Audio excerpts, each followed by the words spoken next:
Sweet, sweet Jamaica. Have you ever considered migrating to the mystical island of Jamaica? Join me, Michelle Moore, and special guests as we explore the world of Jamaica with those at home in Jamaica and those away in the diaspora, right here on the Home and Away Show.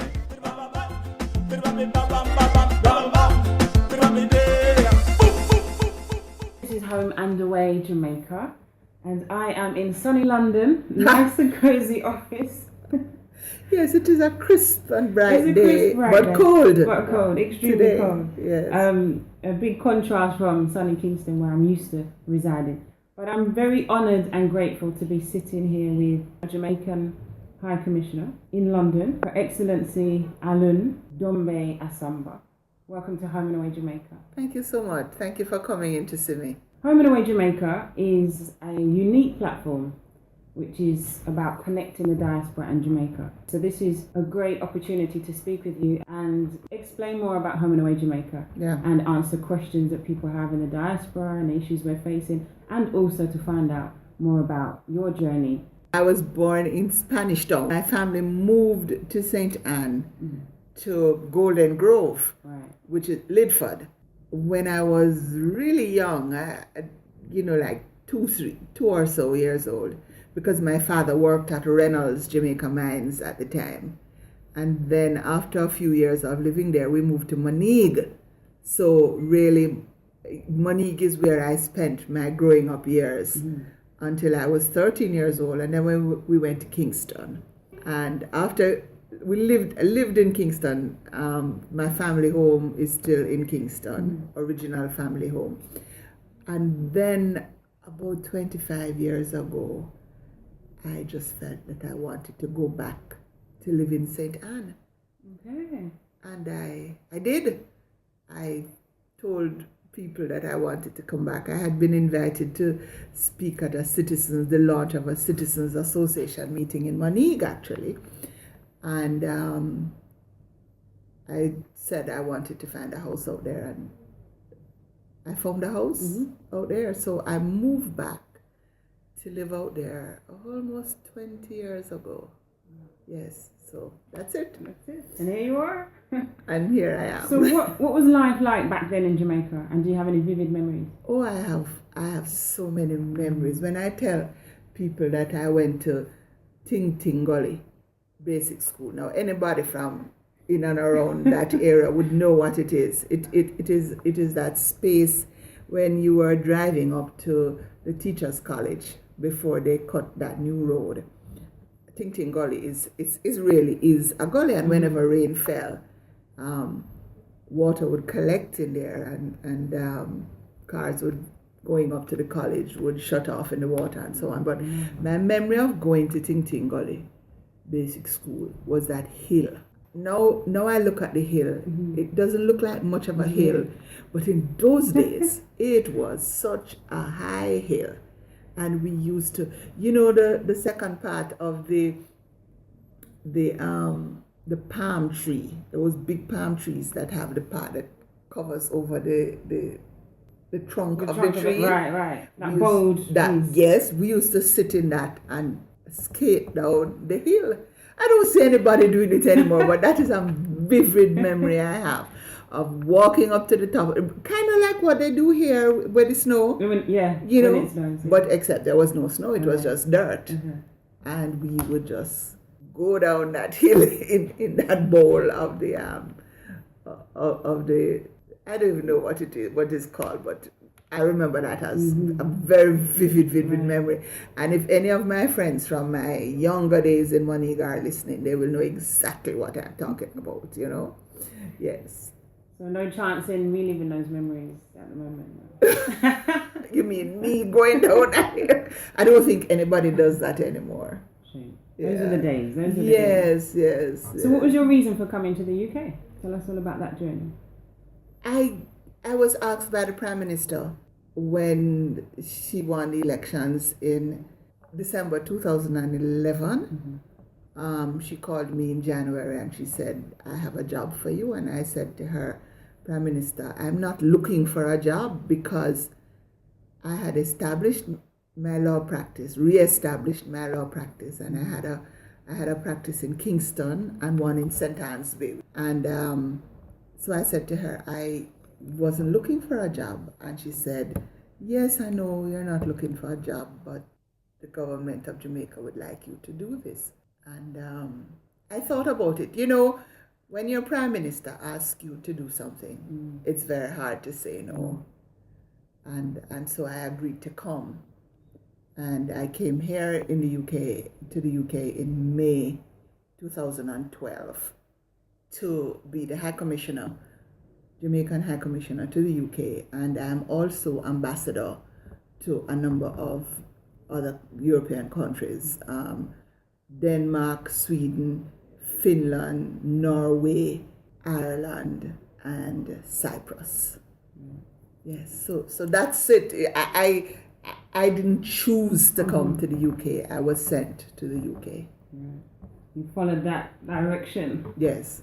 And since you've been here, once you settled in the UK, how was that like coming from Jamaica? The new culture, environment? Well, let me tell you, I didn't have any time to even think about what it was like to settle in the UK because I came the week before the celebrations for the Queen's 60th anniversary. And I just jumped into all of that. And the reason why I came the week before is because the Governor General was going to come to those celebrations, and I felt I wanted to be here for a little while so I could get the feel of the place, so that when the Governor General came, I would be in a position to, really escort him as needed and to direct the things that were happening and so on. In addition to that, it was the year when Jamaica was celebrating its 50th anniversary as an independent country. It was also the year of the 2012 Olympics here in London. So those things were happening, those three things were happening all in that summer. I didn't have the time to think about whether I was settled or not. I just jumped into it. I remember 2 weeks after I got here, the diaspora had their biennial diaspora conference, and the first major speech and presentation that I made was to that conference. That conference was like the 12th of June, and I had come just at the end of May. So the truth is, I really had no time to think about whether I was settled in or not settled in. I just jumped into the work. And sometimes that's the best way. Well, when you don't have too much time to think, you just go and be proactive. I have this expression that I used, and I used it when I became Minister of Tourism, which was a completely new era for me. I would feel like I was swimming underwater, except it wasn't water, it was glycerin. And I've had that experience twice in my life. The first time when I became Minister, and the second time was when I became High Commissioner. But the thing is that there are people around who are very helpful. I have a very spectacular staff here at the High Commission. And the thing is that two others came right after me. So it's not even that we were all new. So at the top of the table were three new people, brand new people. And we just helped each other to get acclimatized with the assistance of the staff that was here before. So that's what it was. The community was also very, very welcoming. And because the Governor General was here just when I got in, there was a reception which was really in honor of the Governor General, but he turned it around now to welcome me to the UK. So that's what it was, you just jumped in feet first and paddle away. Yes. I remember that very vividly in my working years, and sometimes I still go through those challenges. But what do you find most challenging in your role as Jamaica High Commissioner in the UK? There are so many challenges. Probably the most challenging is to balance the work that I have to do in the diplomatic sphere and the work that I have to do with the very large diaspora community that is here. And when I say the very large diaspora community, we have hundreds of thousands of Jamaicans who are here. But we also have hundreds of organizations that are here in the UK doing extremely good work for Jamaica, doing fundraising events and so on, and wanting me to be at all of these events. Right. So the challenge is to be able to go to as many as is possible and to also keep a firm footing in the responsibilities of the diplomatic side of the work and the responsibility of creating opportunities to introduce Jamaica to persons who want to invest or who we would want to come and invest in Jamaica. And so I work very closely with JAMPRO, JAMPRO has their European offices here in the High Commission.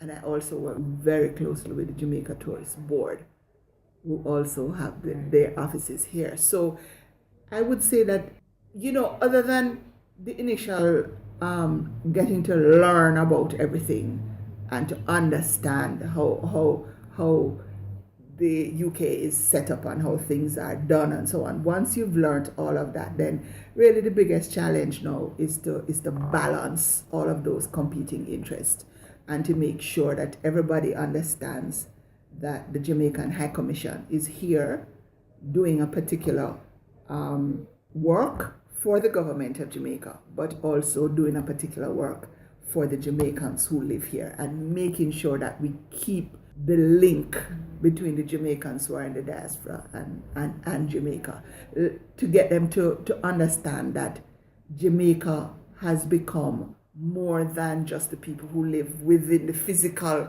constraint of the island, but includes all the Jamaicans who live abroad, who would want to contribute and also to benefit from any developments that take place in Jamaica. And that's where we come into similarities in terms of remit and the focus, because Home and Away Jamaica is heavily promoting Jamaica as a destination to live, work and invest. And that's really derived from my personal experience of migrating and living there, but also hearing the negative comments about Jamaica from Jamaicans and non-Jamaicans, and really wanting to highlight the positivity of people in Jamaica doing great works and setting up business, setting up shop, moving home, and those in the diaspora who are successful in their trade. I remember when you assumed office in May 2012, as you said, and one of your priorities was to focus on rectifying the image of the bad boy image of Jamaica. So how has that improved since your time in office? I'll tell you this. I have seen a great improvement.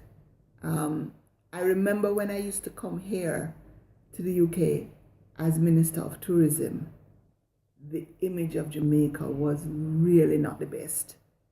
But I think it is fair to say that we have moved away from that always been what is in the newspapers or in the news, to a different kind of image about Jamaica. And it has to do with a number of things. Hopefully, I have contributed by presenting a particular view of Jamaica and by talking to groups of persons who are not necessarily Jamaicans, to say, look at Jamaica in another way, look at what we're doing, look at what we're accomplishing. And I must admit that social media has helped, and we now have, if I wake up one morning and hear a bad story about Jamaica, that is usually an aberration rather than something that happens all the time. Right. And one of the challenges is, and I'm glad you're doing this particular program, is to get people who live here and who have not been to Jamaica for a long time and whose memory of Jamaica is not what Jamaica is today, to get them to understand that as a country we have moved forward. There has been a lot of great development in Jamaica, and that every time I talk to somebody who has not been to Jamaica for a while, and I encourage people to go to Jamaica, go spend a week, go and see what the country is like. When they come back here, they're absolutely amazed when they see the roads, when they see the buildings, when they see the airports.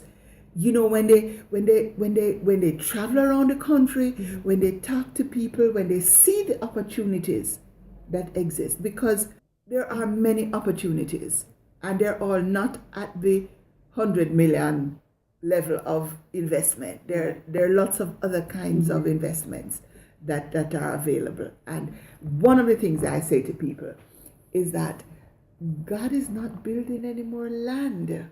So you need to buy a piece of the rock. Yes. Now. And you have had the experience of going back to Jamaica. You've been working with people who have bought a piece of the rock and who are building either their retirement home or the home that they want to go home to live in. I know of so many people who have successfully made the transition from living here in the UK back in Jamaica, and who have either they've retired, but also many people who have found opportunities to work, to live and work in Jamaica. And I've seen a lot of people putting up some wonderful pictures that says, this is where I live and work. Yes. Where you vacation is where I live and work. And so the challenge now is to get those persons who have never been to Jamaica or who have a view of Jamaica which we have long passed to go back, see what the place is like, and see what the opportunities are. And really refresh their mind as to, like you said, the Jamaica that exists today, which is totally different. The Jamaica that exists today, which the reports that have just come out has said that we are one of the fastest growing economies in our region. Yes, we have gone through some really, really rough times, but it is fair to say that having tightened the belts and having just suck up the hard times and made the appropriate changes that needed to be made, we can see. And I mean, just looking at the reports that are coming out of Jamaica, I see where Mr. Mark Hart, who is in Montego Bay, he is one of the businessmen in Jamaica, in Montego Bay. I think he's involved in the Montego Bay Chamber of Commerce, if I'm not mistaken, is saying how things are looking up. That's great. To see the private sector organization of Jamaica saying that things are looking up, that there are opportunities, growth, and I see a number of companies that are reinvesting, expanding and reinvesting. So, the thing is, take a trip to Jamaica. There are lots of right now. There are lots of airplane specials that are. That's not going a on regular now. Occurrence, so we need to grab onto them. Grab onto them when they exist, because you see, the thing is that the airline costs, air travel is expensive, but a substantial part of the cost of a ticket, for example, from the UK to Jamaica is the taxes and charges. It's over £300, which I discovered quite recently, So when there's a special, one has got to just grab that special and go. And there are specials that are going on.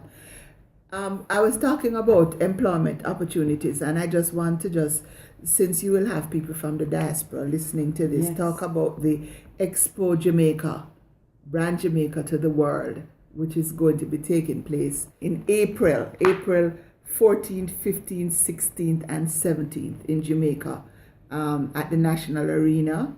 And it's business opportunities and exposition with showcasing Jamaican products and services.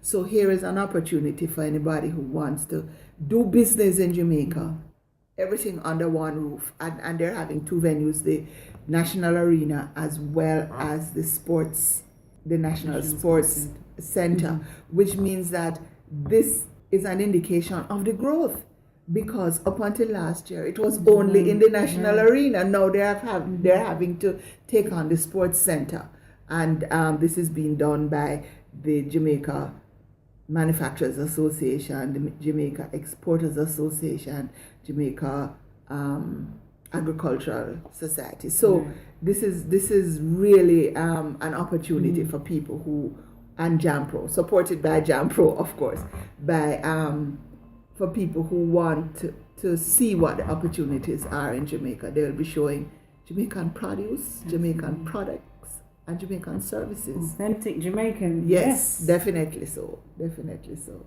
Yeah. One thing that amazes me though, from living in Jamaica, after my experience of living in England, which I'm sure a lot of people will agree on, the effect that Jamaica has on the world globally, right? Everybody knows about Jamaica. Jamaica's such a powerful name and brand, mainly because we've influenced the world with reggae music, Marcus Garvey, athletics, food, cool runnings. And politics, you know. You cannot forget that Jamaican politicians have been leaders in the world, yes. Absolutely. But yet, the thing that still puzzles me is Jamaica still suffers, you know, from high levels of unemployment, poverty, and poor healthcare on the flip side. And that's one question that it just really, for me, it's something's wrong. What's happening? This might sound really funny. But when you count unemployment, what do you count? The people who are employed to a job? Because when you think about it, you're living in Jamaica.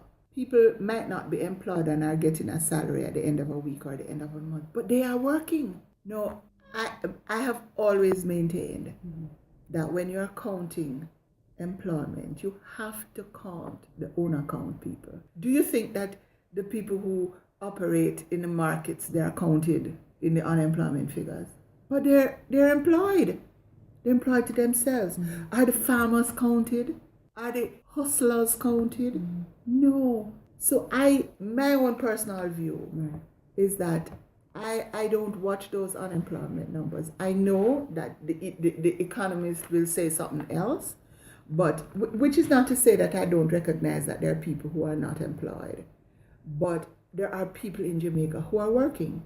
And because of the downturn that we've had in the formal sector, the informal sector has grown. And to me, you need to bring the value of the informal sector into the counting that takes place. That's my position on that. Now, I look at unemployment here in the UK, and if you compare it, you have to wonder, is it any worse in Jamaica? You know, when you look at all of those issues that you've talked about, and then when you balance that out now with the quality of life, priceless. Thank you. Say. Which is to me the quality of life is yes, things are hard sometimes, and some people are finding it really hard, but the quality of the life that people who are in that situation live in Jamaica compared to the ones who are in the same situation here in the UK is like chalk to cheese. Yeah, I that probably wasn't the answer you were looking for from me, but that is my take. Is right. That is your my personal take. opinion. Yeah. Right. Another thing is, you know, the whole brand of Jamaica. A lot of people around the world want a piece of Jamaica. Yes. We've got this swag. We've got this, you know. They want to be Jamaicans. You'd be amazed. Unique culture, language. It is amazing. Even here in the UK, when I go around, if you're a Jamaican, you have an eye for who is Jamaican. So you can very quickly find out who is pretending to be Jamaican. And you'd be amazed at how many people are pretending at this point.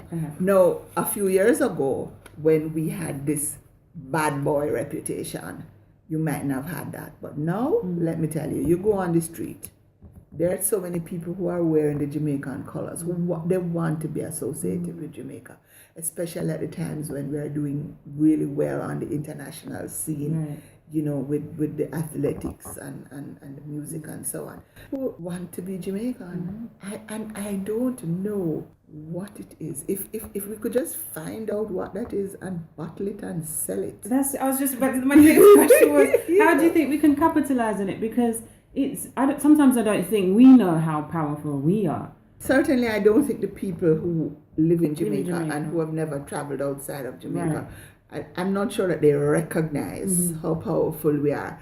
Probably that is changing now with social media again. And, so much of what we are is out there. The truth is, we have that recognition and we have that value. Our challenge, and we have the creativity.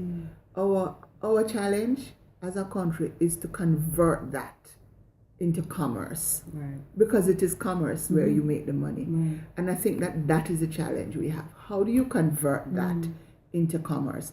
Unfortunately, we were not quick off the mark to protect our name and our brand, although more and more that is happening. Certainly you see the protecting of our brand in, say, the coffee, the Blue Mountain brand, so that there are some companies who have been able to protect their brand.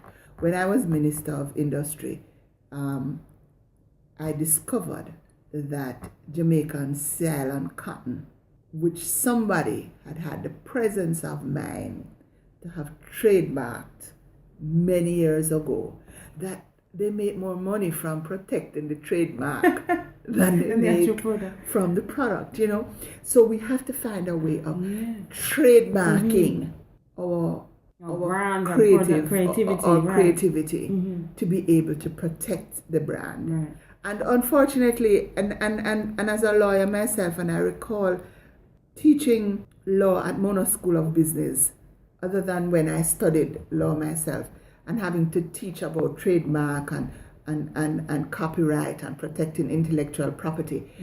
We didn't pay much attention to those things. Certainly the creative industries was not an area that we saw as in the early days as needing the kind of protection that we need to have now, so that our copyright law and our trademark law was outdated. But I know that work has been done on the copyright laws, for example, and there is the Jamaica Intellectual Property Office, which helps to deal with that and to make sure that people can protect their creative output in the way that the trademark would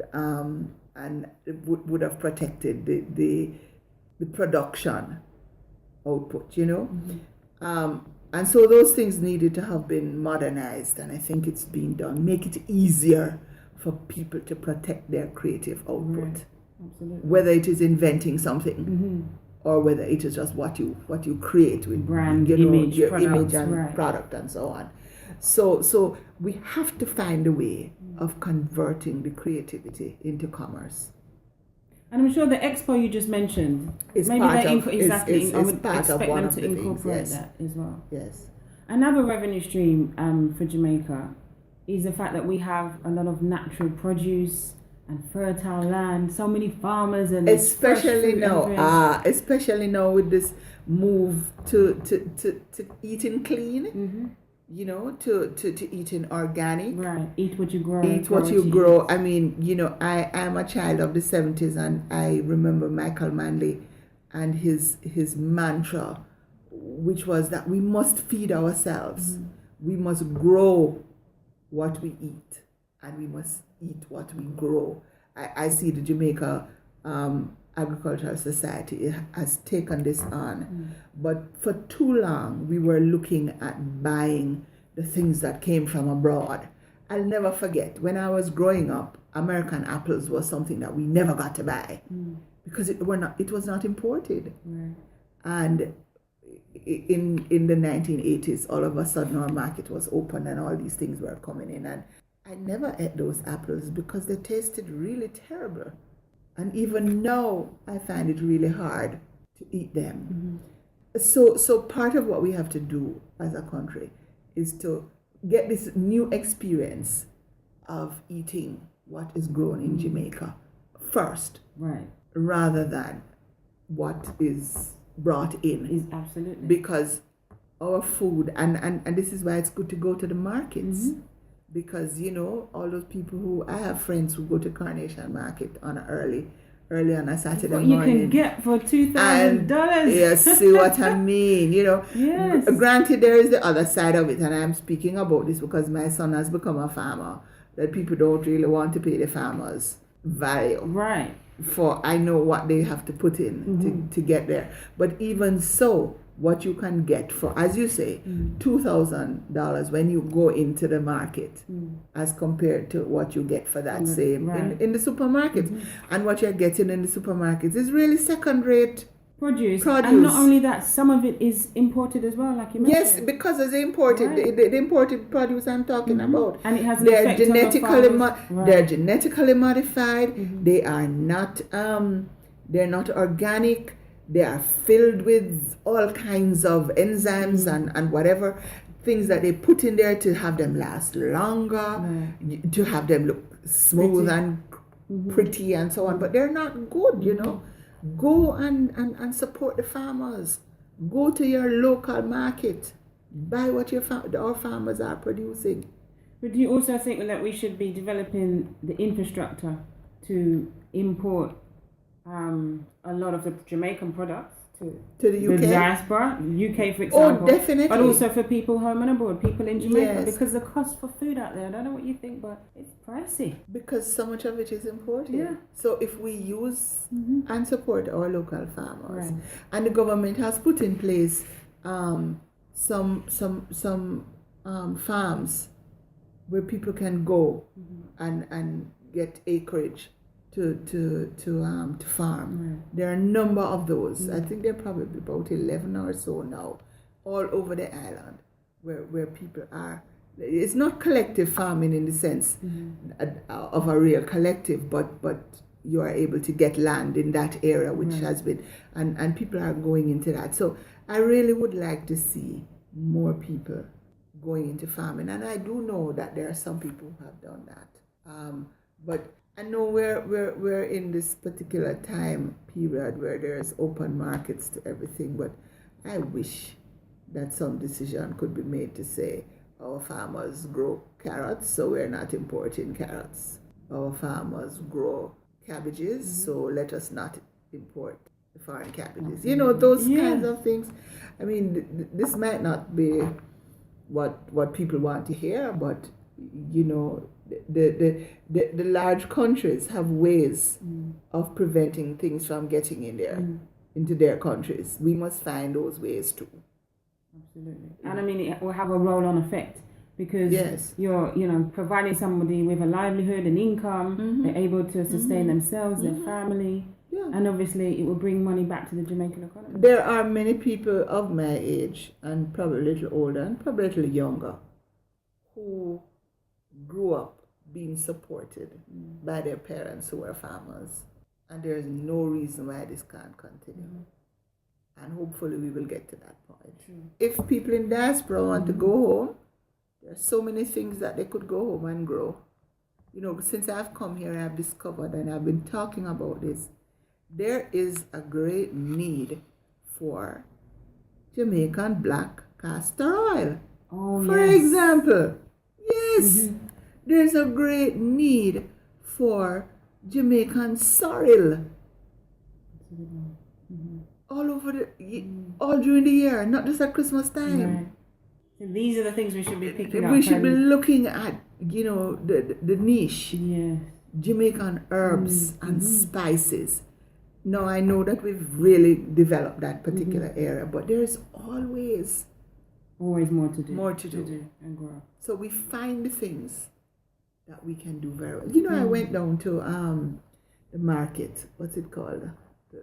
The flower market. The Covent Garden. Right. I went down there to look at the market because we've been working with the Ministry of Agriculture and JAMPRO to get more Jamaican produce into the UK. And we had about a year ago, we had the Minister of Agriculture and a team came along with him to the Fresh Produce Consortium, and Jamaica was the featured country.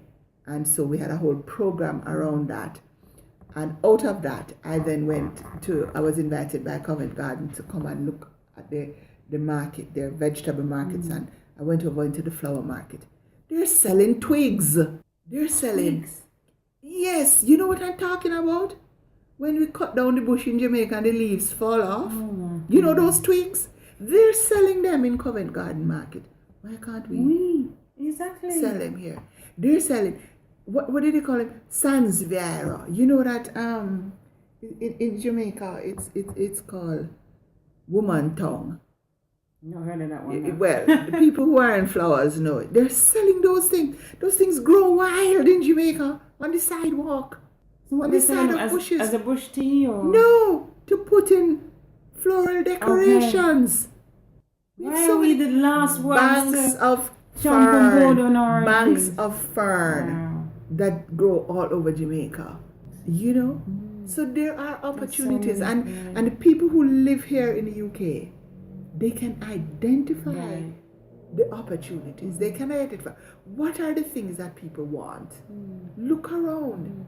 And then go to Jamaica. You can source them there. What do you think stopping people from taking that next move though? You know, I've had a lot of people identify I things. go into this. You're moving me into a whole other area. Okay, that's not. An area that is of great concern to me, and it is on two sides. When our people first came here, life was very hard for them, and they had to do a lot of things, and a lot of them went into business, providing business, shops and services and so on to the other Jamaicans. And of course, when they did that, then other people would come and use them. What is happening is that our people have sold these out. A lot of what used to be the Jamaican corner shops no longer exist because we have sold them out to the Asians. We're not doing that business anymore. And so that is one thing. I don't see the kind of commercial activity that I used to see 10 years ago in our community. And I'm not talking about London, I'm talking about all over. I also don't see anymore the kind of political activity that our community used to be involved in anymore. And I keep saying when I go out to communities in the UK, again, not just in London, why is it that when I meet with a council, and I do meet with councils, there are very few Jamaican councillors. There are very few Jamaican councillors. There are very few Jamaicans. There are very few MPs of Jamaican heritage in the House. Why is that? We're ceding, and you're talking, this is home and away. We are ceding, meaning giving up a lot of the gains that the original Jamaican settlers, well, let me not say the original because we were coming here before, but in that wave of the Windrush generation and the gains that they made, I think that the current generation and the generation just before this one, they're letting it go. And the thing is, what I've noticed, because we don't think generational and we're not so much family orientated when it comes to business, there's nothing to pass down, or very little to pass down. Well, part of the reason why there's nothing or very little to pass down is that we've sold it off to other people. So we're no longer controlling commerce. We're no longer involved in the councils, which is where decisions about your day-to-day life is made. The councils have the responsibility for the schools, for transportation, for so many areas, for housing, for health. But we're not involved. The Jamaican community is not involved there. And, when I talk like this, it might sound like I'm political, but I'm not party political here. I'm talking to our Jamaican community who've decided to live in the UK about the conditions under which they're living while they're here in the UK. Yes, I want you all to go home. But while you are still living in the UK, you have to become involved in this community that you have made your home. Right. When decisions are made, I go all over. And there was a time when there were places where you would have the Jamaican community meeting in a meeting hall or a room that they might have got from the council. You know what I see happening? The councils are taking back those properties. And we're not organized. We're not in the council where the decision is made in the first place to fight that decision. Right. Nor are we organized in a political, meaning small p, right. not big P political, to fight the decision when the decision is made. And I think that boils down to the fact that a lot of us it's like we're backing away. Yes. We still have a voice, but we do a lot of talking and less action, or we expect other people to speak on. We expect other people to speak on. That's a great concern that I have. And I have been speaking about it, and I have been encouraging people to get involved in the political process here. Whichever party you're going to support, just support one and do something. I want to ask you what your views on, if you have any, on the UK providing £25 million to build a prison in Jamaica. Let me just say this. That's a discussion that has been ongoing for years and years. It's a discussion which has been ongoing before I came here as High Commissioner. It's a discussion which is not concluded. Okay. A lot of people seem to think it is concluded. It's a discussion which is not concluded. No. So, having said that, look on the other side of it. We need to bring the prisons that we have in Jamaica into the 21st century. And the truth is, we don't have the money to do that. So, in the same way that we get investments into other developments that we need to do, why can't we do this for the development of our prisons? I think people are focusing on the fact that we need more than prisons. We need institutions. Oh, we do. We need all of those. But at the same time, we are still seeking funds to do those things. And we're seeking funds to build roads. We are seeking funds to build schools, and we have been able to build a number of schools or expand a number of schools. We've been able to expand or do something about health centers and so on. So it's not an either or, it is at the same time. But the truth is, in relation to the prisons, we haven't built any prisons in Jamaica since 17 or 1800s. So I just wanted to finish that particular thing by saying that discussion is not yet completed. It is still ongoing, and it's been going on for more than 10 years. And going. And going.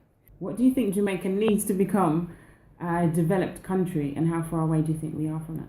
I don't know that I'm in a position to answer how far away we are. I think that we're on the track towards this happening. We need to mobilize the resources that we have. We need to get our people working, and by working, if I go back to my original concept, working doesn't mean being employed to somebody.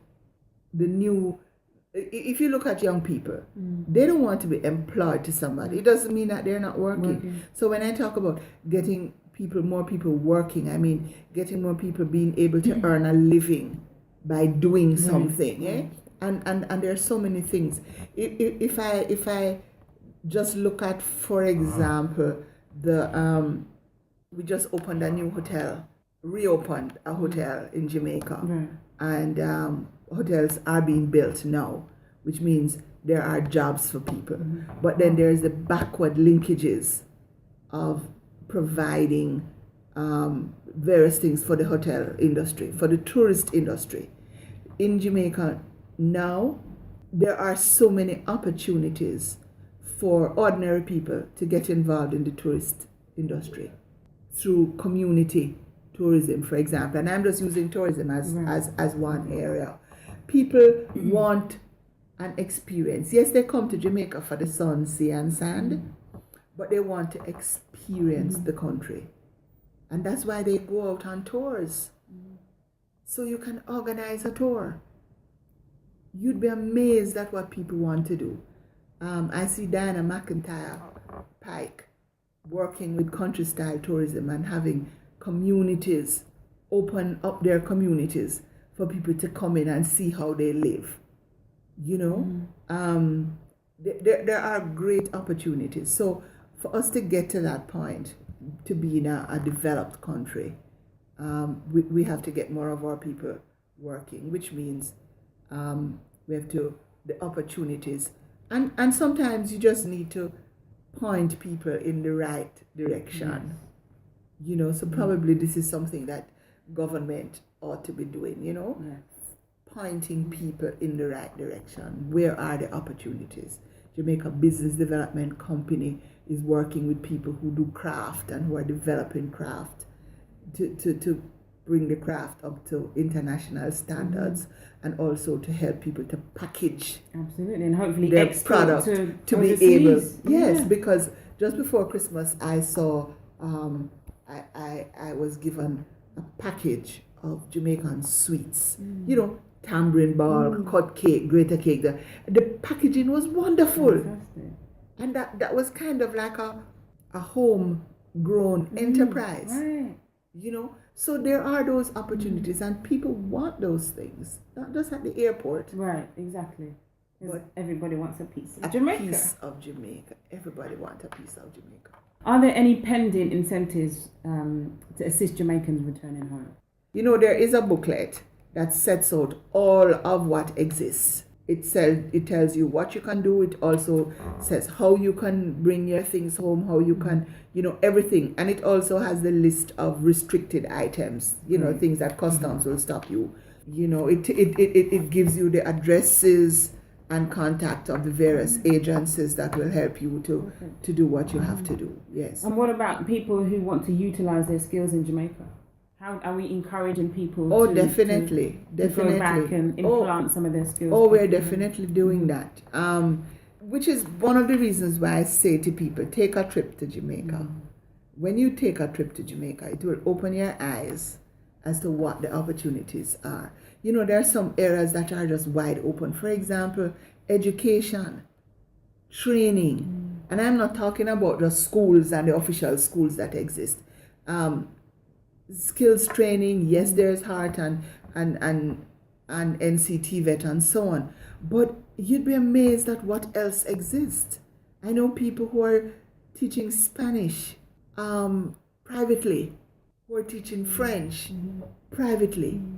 So there are lots of opportunities. But you have to go and, you know, with your eyes open. Don't go just as a tourist. Yes, we want you to enjoy all of the tourist things, but spend 2 days. And mix with the local people. And mix with the local people. Look at what are the opportunities that exist, because there are many. And lastly, please could you describe your ultimate vision for Jamaica? It would be very easy for me to just say what Vision 2030 is, which is the place to live, work, and have your family in Jamaica. But it is true. You know, when I talk about opportunities, more and more people are living beyond the normal age.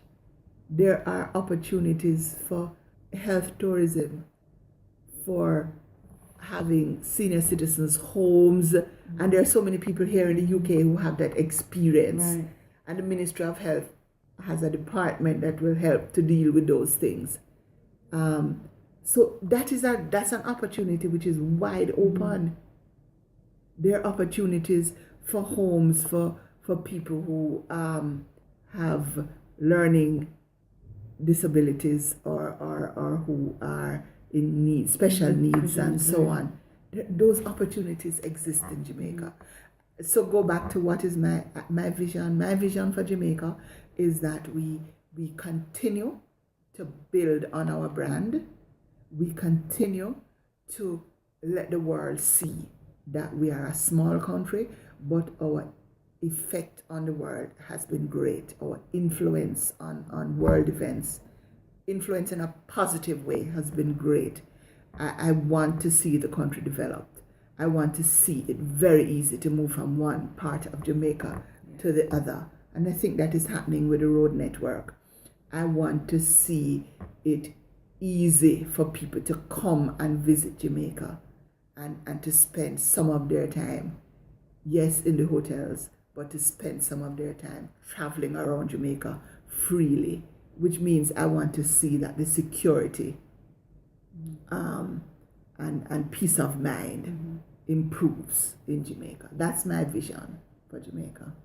I want to see every child in school, every child being able to achieve to their full potential. Fantastic. Well, High Commissioner, I know you're very busy and I really appreciate your time. And I look forward to speaking with you again, hopefully Another in Jamaica. time. Or you know, the diaspora is supposed to be having its diaspora conference in June.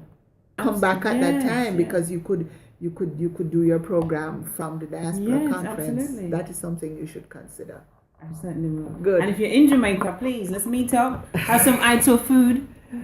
Down at Roots. Down at Roots, yeah. That's a place I used to go very Roots FM. Of course. Fantastic. It's Yes. still going strong. Well, thank you. You're welcome. Bye-bye. Jamaica means a lot to me. Coming like heaven. It's part of me. The connection, the people, the culture, the vibe is just amazing. Like nowhere better than York, like them say in Jamaica. Love it. Jamaica means home, a place that contains a melting pot of dynamic culture. It also has dynamic people, which are fun to be around, and just to be a part of a whole entire family. Jamaica to me means history, culture and paradise. I love everything, the people, the food, the way of life, the greenness of the island, the sea. I love the way of life in Jamaica more than anything. I like the sunshine, I like the smile on the people's faces, I love the laid back attitude. Yes, I love the music, I like the people. Jamaicans I have met, in many ways they're like Scottish people. Jamaica means some of the most interesting people in the world, the home of the greatest music in the world, and oh yes, the best food in the world. What better than ackee and saltfish or potato pudding baked on a coal stove? Nothing nicer than a nice roasted yellow heart breadfruit. So Jamaica means all those things and more. Oh, Jamaica means the world to me because that's the land of my birth. So it means a lot to me, and that's a place where I would never forget. If it's good or it's bad, it's my home. Did you know Home and Away Jamaica is now a registered business dedicated to assist you with returning home?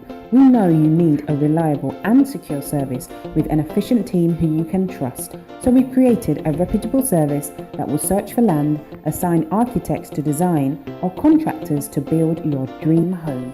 Contact us now at homeandawayjamaica.com. Thank you for listening to Home and Away Jamaica. We'll be back same time next week.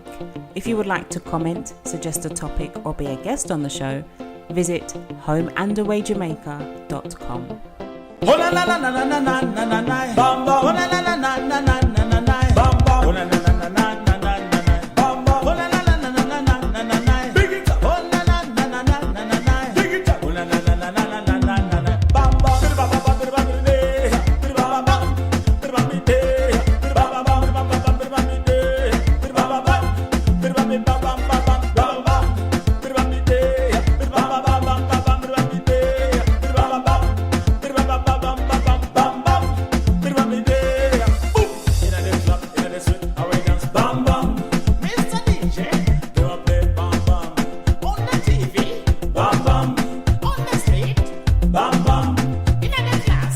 Bam, bam. Bam, bam.